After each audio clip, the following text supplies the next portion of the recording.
Coping with Tre Tailor, giving you info and advice to help you thrive and survive in life. Because we'll always be coping with something. Coping.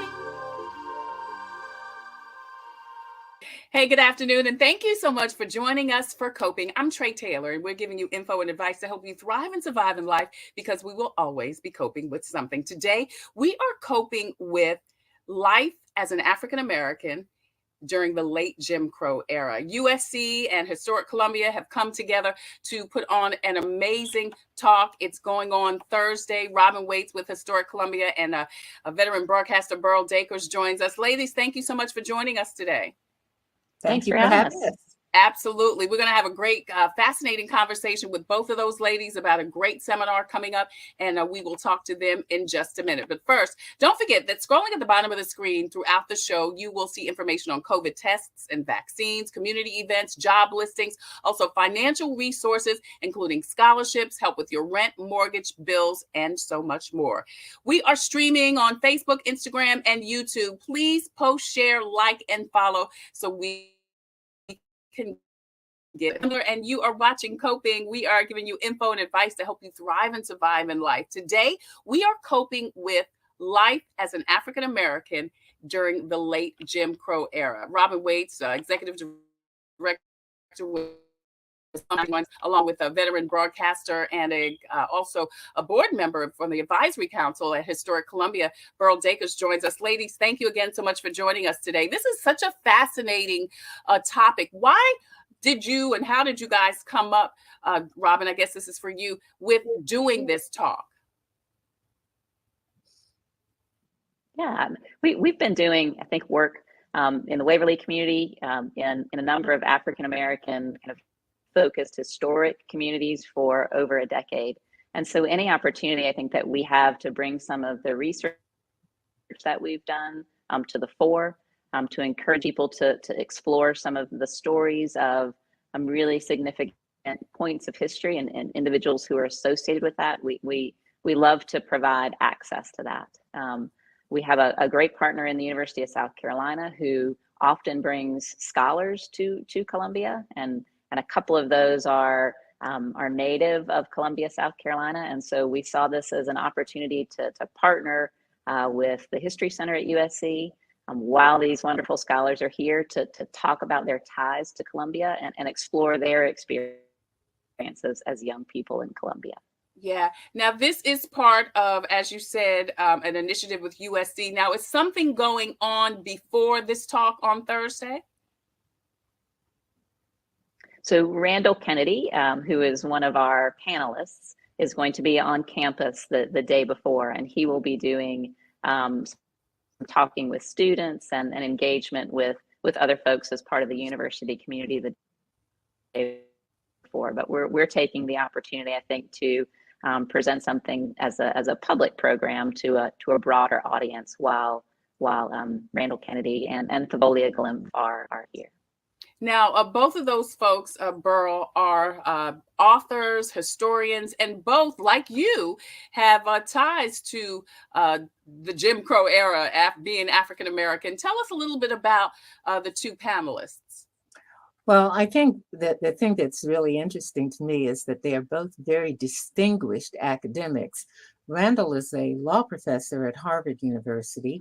Duke is Thavolia is a history professor at Duke University, and both have written extensively, often about race and its impact on various aspects of society, whatever they're writing about. So it's quite interesting to see that their birth right comes out of the Columbia Black community, and has obviously influenced the way that they think and the way that they approach these subjects. Well, your being the moderator is excellent because you too have the same rich heritage and experience that the two of them do, having grown up on the street that I live on right now in the historic Waverly community. And so as we talk about African American life, Black life, Negro life, I guess it was called back then, in the late Jim Crow era. Tell us about some of your experiences. Well, I'm a very proud daughter of Waverly. Robin has heard me say this over and over again. I think when people talk about the Jim Crow era, they always talk about the negatives. It's always about, what we didn't have, what we couldn't do, uh, our inferiority, supposedly, in terms of certainly of material possessions or of educational opportunities and things of that sort. I am of the opinion that I grew up in the best neighborhood ever. Waverly was such an all-inclusive, comprehensive community that you had everything. You had a wide variety of people living there.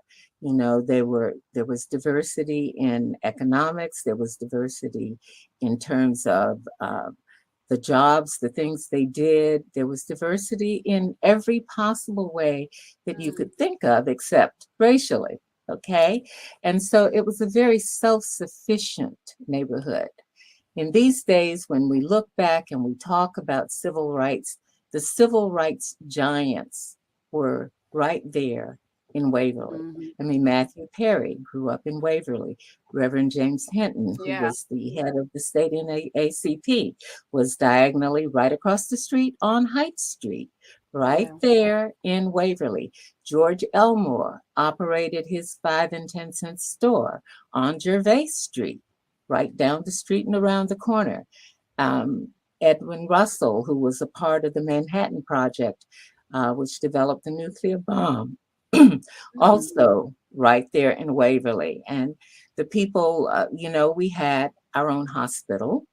We had our own banks. We had our own little businesses. There were shoemakers and there were tailors and there were dry cleaners.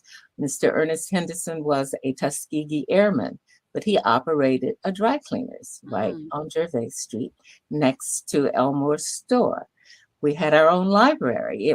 The library was segregated, but that's okay because we had this wonderful old musty shelf library in an old church on Gervais Street, next to what is now the Masonic Temple. So what other community would you have 6 churches within walking distance, 2 universities within walking distance, your own hotel? We had a street that we called Doctors Row, where all of these physicians and pharmacists and dentists live.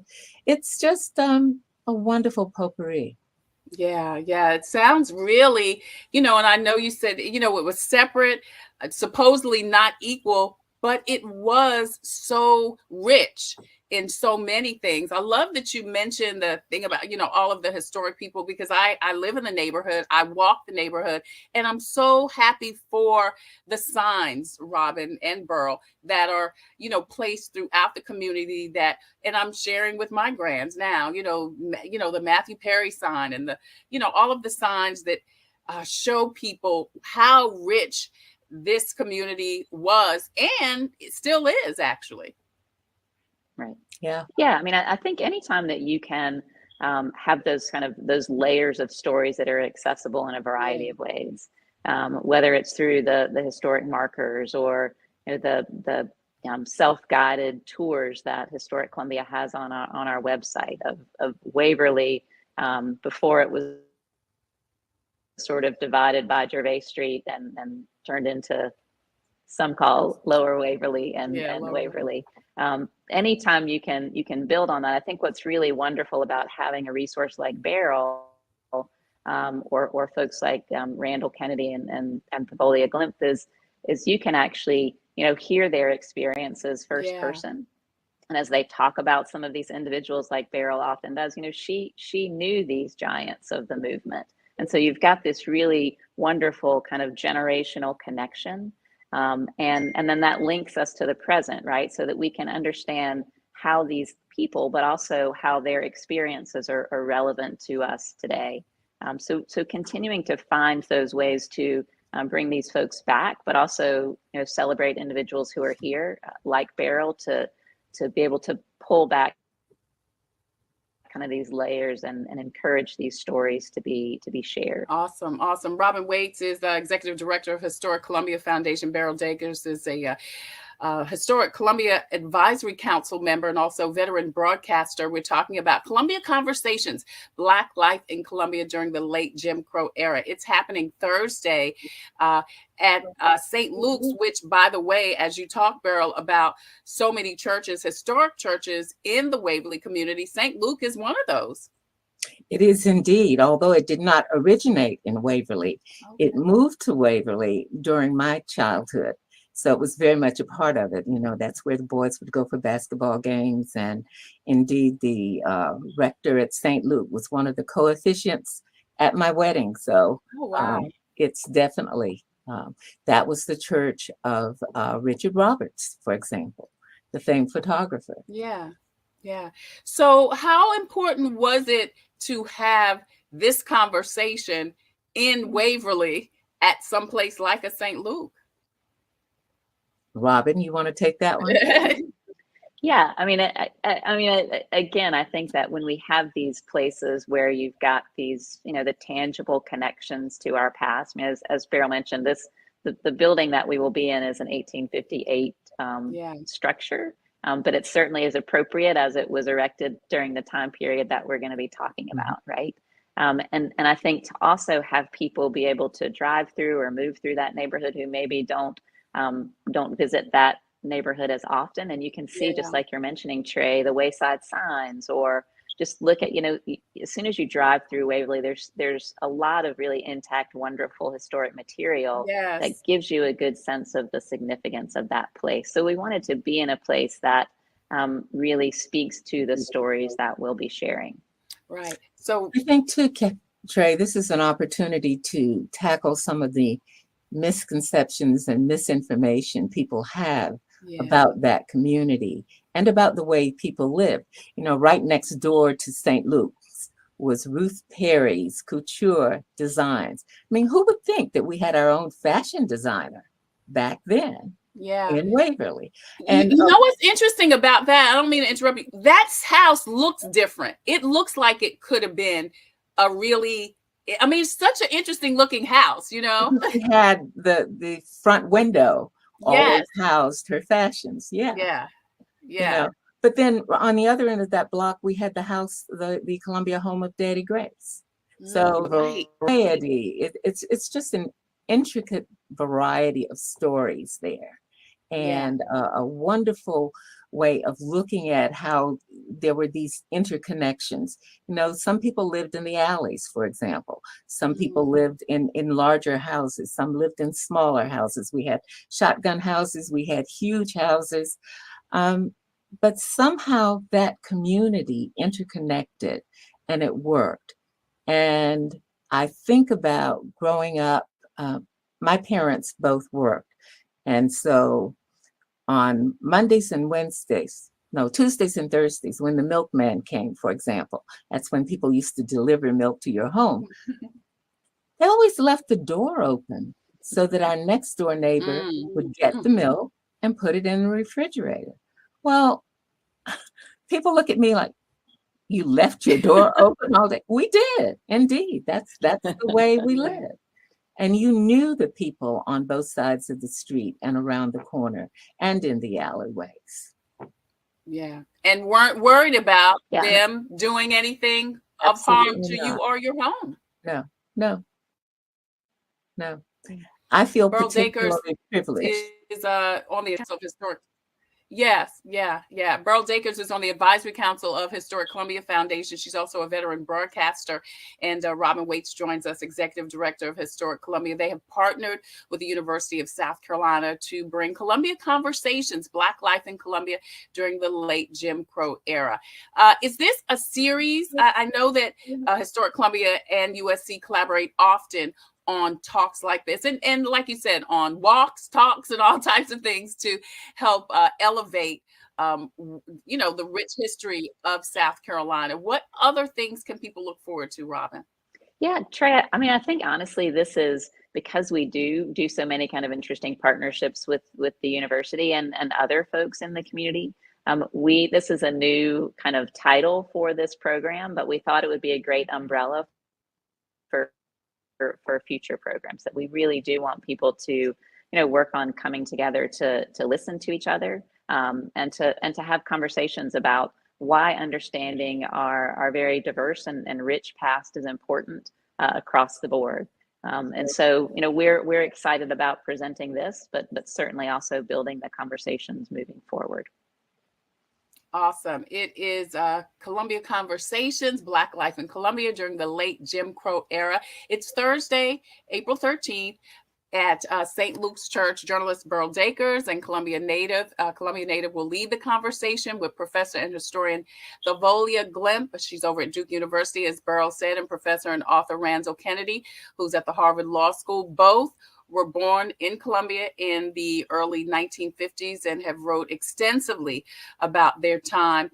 I'm sure it's going to be such an amazing, rich conversation. Yeah. I look forward to being there. And I thank you all both so much for having these great conversations and hosting series like this. I mean, it's an old saying, but it's so true. We can only move forward if we know what our past is. So I hope that people will come out Thursday and Absolutely. Find more out about historic Columbia and about the beautiful, thriving Waverly community, what it was and what it is, and really now growing to be. Ladies, thank you again so much. Robin Wake, Executive Director with the Historic Columbia Foundation, veteran broadcaster Beryl Dakers. She's also on the advisory board of Historic Columbia. Thank you, ladies, so much for joining us today and for hosting these great Columbia conversations. I appreciate you. Thank you, Trey, and I hope to see you Thanks, Thursday. Trey. Yes, thank you. Thank you both so much. Appreciate you. So listen, if you have a story or initiative that could help someone cope, please email booking@copingwithtreitailor.com. You can see that information scrolling on the bottom of the screen. If you have a product or service that could help someone cope, please email copingwithtreitailor@gmail.com. We would love for you to be a proud sponsor, just like all of our sponsors, including SCDHEC, In It Together SC, also Palmetto Media Connections, Javis Financial Services, the State Fair, Agape Counseling and Training Services, Black Pages, Black Expo, and also the Comet Bus System. Coming up next, your devotional. Next on Coping. I'm Tre Tailor. Thanks for joining us. We'll be right back. Computers, they're a part of our everyday lives. But when they're not working, they're an everyday problem. So call Computers Unique, your everyday solution. 803-351-5821. Is your computer running slow? Won't turn on? Do you need a screen replaced? Or maybe you just need another computer? Well, Computers Unique is your one-stop shop for all your computer needs. They have a wide variety of new and pre-owned PCs, Macs, and tablets. So call Computers Unique, Dutch Square Mall. 803-351-5821. 803-351-5821. Hi, I'm Tre Tailor. We'll always be coping with something, but God is always with us. Today's devotion says, when something in your life or thoughts make you anxious, come to me and talk to me. Thank you, Jesus, for this opportunity to trust you more. That's what we should say. Though the lessons of trust that I send you come wrapped with difficulties, the benefits far outweigh the cost. Well-developed trust will bring you many blessings, not the least of which is my peace. I have promised to keep you in perfect peace to the extent that you trust in me. The world has it backwards, teaching that peace is the result of having enough money, possessions, insurance, security systems. But my peace, God says, is such an all-encompassing gift that it's independent of all circumstances. Though you lose everything else, if you gain my peace, you are rich indeed. That's your devotional for today.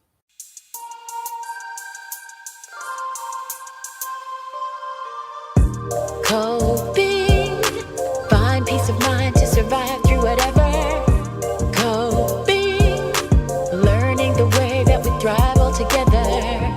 Coping, finding out what's real.